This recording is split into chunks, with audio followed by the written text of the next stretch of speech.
Okay, what's going on, guys? Al Kula here. So I've just been editing wedding photos for the past like 2 days straight. It's like mid-afternoon, so I just wanted to get a break from editing these wedding photos. So I figured I'd put together a quick video showing you guys the 3 favorite lenses that I use for weddings. I take these obviously to every single wedding that I shoot, and I use them, all 3 of them, at every single wedding. 90% of the time I use all 3 of them at every single wedding. So yeah, I'm gonna go with the first one, which is literally my favorite. I absolutely love this lens so much. So this is the Samyang 35mm 1.4. I absolutely love shooting with this lens. It's a 1.4, so that gives you a nice shallow depth of field. You get that nice blurred out look, but it also works really well in, like, you know, the receptions. And yeah, with the 1.4, it's nice because you can use it during the reception.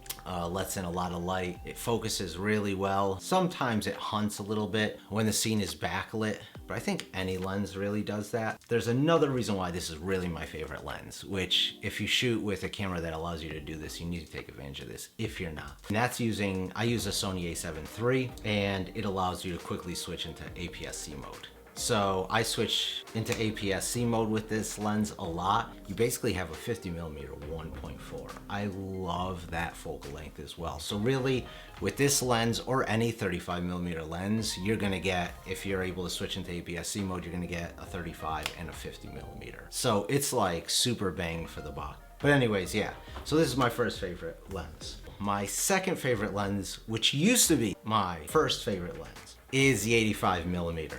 This is a Canon one, and this is the 85 1.8, but it works really well. I use the Sigma MC11 adapter on this. I have no issues with autofocus, autofocus, eye track, any of that stuff. It just works really, really well with the Sony. And this gives you just that really nice depth of field, that really nice blurred out background.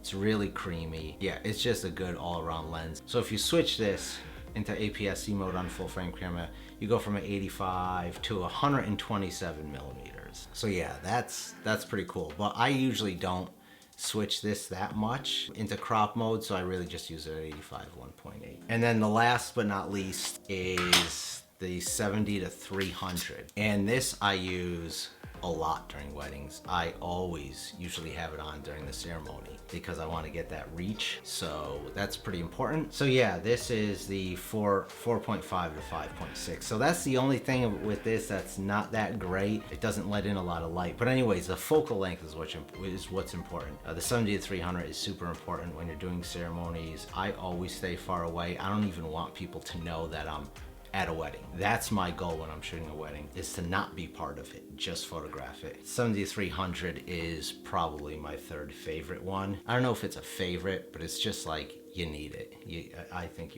Personally, I think you need a 70-300 or 70-200. So anyways, those are my 3 favorite lenses: the 35, the 85, the 70-300. My favorite focal length shooting, I can shoot all day with a 35 1.4. I just love the look that it gives. So anyways, hope that was helpful. If you have any questions, comments, anything, leave them down below, and I will see you guys in the next video. All right, thanks.